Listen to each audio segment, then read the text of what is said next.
កតញ្ញូតាធម៌ដោយលោកគ្រូអគ្គបណ្ឌិតបុត្រសុវង្ស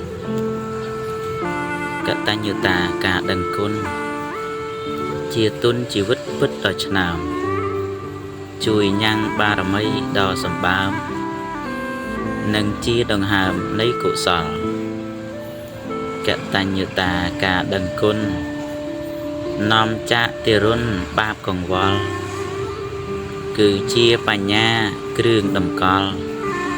នាំខ្លួនចូលដល់កុសលកម្ម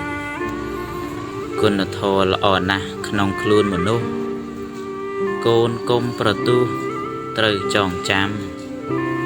ជាធម្មតាគុណគ្មានប្រេះស្រាំទោះយូរខែឆ្នាំនៅតែល្អ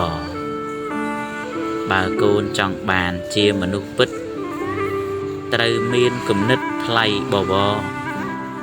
កូនកុំយកខ្មៅធ្វើជាស